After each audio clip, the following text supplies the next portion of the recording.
আসসালামু আলাইকুম বন্ধুরা, আমরা আজকে লাভ ক্ষতির একটা সুন্দর গাণিতিক সমস্যার সমাধান করব। এই একটা গাণিতিক সমস্যার সমাধান করব জাস্ট শর্টকাট পদ্ধতিতে। সেই শর্টকাট পদ্ধতিটা জাস্ট আমরা যদি মনে রাখতে পারি তাহলে এই টাইপের যত রকমের কোশ্চেন থাকবে আমাদের নিমিষেই 20 থেকে 30 সেকেন্ডের মধ্যে যদি নিয়মিত প্র্যাকটিস করি সেক্ষেত্রে 5 থেকে 10 সেকেন্ডের মধ্যে সলিউশন করা সম্ভব। সো দেরি না করে আমরা শুরু করি। দেখো, একটি দ্রব্য 10% ক্ষতিতে বিক্রি করা হলো। বিক্রয় মূল্য 450 টাকা বেশি হলে 5% লাভ হতো। দ্রব্যটির ক্রয় মূল্য কত? প্রশ্নটা বিদ্যুৎ জ্বালানি ও খনিজ সম্পদ মন্ত্রণালয়ের নিরাপত্তা কর্মকর্তা 19 আসছিল। এছাড়া এই টাইপের অসংখ্য গাণিতিক সমস্যা তোমরা পাবা, যেখানে দেখা যাবে প্রায় এই টাইপের প্রশ্ন খুবভাবে প্রাইমারি থেকে শুরু করে বিভিন্ন ধরনের নিবন্ধন পরীক্ষাতে প্রত্যেকবার থাকবেই একটা না একটা। তো আমার বিশ্বাস, যদি এই গাণিতিক সমস্যাটা সুন্দরভাবে সলিউশন শুরু থেকে শেষ পর্যন্ত দেখো তাহলে আশা করি এরকম গাণিতিক সমস্যার সমাধানে জাস্ট 5 থেকে 10 সেকেন্ড সময় তোমার লাগবে। সো দেখো, একটি দ্রব্য 10% ক্ষতিতে বিক্রি করা হলো। বিক্রয় মূল্য 450 টাকা বেশি হলে 5% লাভ হতো। দ্রব্যটির ক্রয় মূল্য কত? তো আমরা যদি গাণিতিক সমস্যাটা ন্যাচারাল করি, অর্থাৎ নিয়ম অনুযায়ী করছি 10% ক্ষতিতে বিক্রি, যদি আমরা বড় করে করি তাহলে 5 থেকে 7 মিনিট লাগবে। সো তাহলে আমি কি করব? দ্রব্যটির ক্রয় মূল্য কত, জাস্ট আমি লিখব ক্রয় মূল্য। ওকে, ক্রয় মূল্য সমান, প্রথমেই লিখব 100 গুণন যত টাকা, বিক্রয় মূল্য যত টাকা বেশি হয়েছে, জাস্ট যে টাকাটা বেশি থাকবে সেই টাকাটা উপরে আমরা 100 সাথে কি করব, গুণ দেব। ওকে, ডিভাইডেড কত পার্সেন্ট ক্ষতিতে এবং কত পার্সেন্ট লাভ হতো, এই 2%, অর্থাৎ ক্ষতির হার যোগ লাভের হার।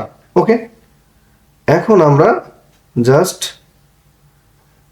100 গুণন 450 ডিভাইডেড 10 যোগ 5 15। ওকে, আমরা যদি কাটাকাটি করি 3 15 45 0, 30 দিয়ে যদি 100 গুণ করি তাহলে কত হবে?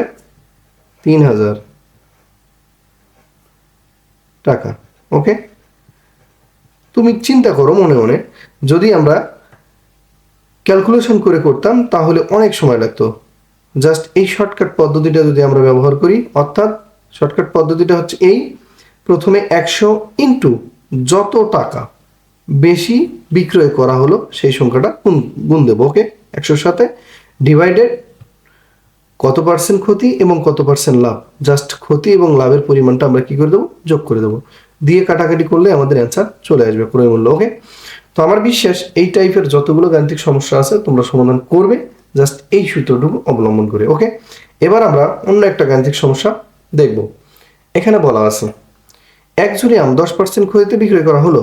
বিক্রয় মূল্য 45 টাকা বেশি হলে 5% কি হতো, লাভ হতো। তাহলে এক ঝুড়ি আমের দাম কত?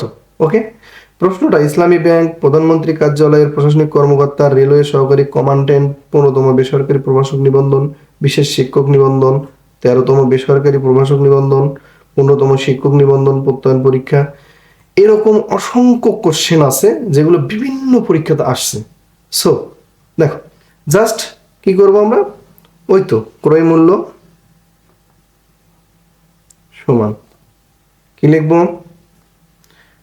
100 গুণন যত টাকা বেশি মূল্য বিক্রি করা হতো 45 টাকা, তাহলে আমরা সেই সংখ্যাটা লিখব ডিভাইডেড কত পার্সেন্ট, লাভ বা ক্ষতি 10%, যোগ ক্ষতি কত পার্সেন্ট, 5%, যোগ করে দেবো। ওকে, তাহলে আমরা 100 গুণন 45 ডিভাইডেড 10 আর 5 যোগ করলে 15, 3 5 15, 3 গুণন 100 তার মানে 300 টাকা। অতএব এক ঝুড়ি আমের ক্রয় মূল্য কত ছিল? 300 টাকা। তাহলে আমরা গাণিতিকভাবে অঙ্কটা করতে গিয়ে হয়তো 5 থেকে 10 সেকেন্ড সময় লাগলো, কিন্তু তুমি যখন এই সূত্রটা অ্যাপ্লাই করে মনে মনে করবা তখন তোমার 2 থেকে 3 সেকেন্ড সময় লাগবে। তার মানে আমরা কি করব, জাস্ট 100 গুণন যত টাকা বেশি মূল্য দেওয়া থাকবে সেটা গুণ দেবো, ডিভাইডেড যত পার্সেন্ট ক্ষতি এবং যত পার্সেন্ট লাভ সেই দুটো নিচে কি করব, যোগ করে দেবো। যোগ করে দিয়ে ভাগ করব, কাটাকাটি করব, অ্যান্সার চলে আসবে। ওকে।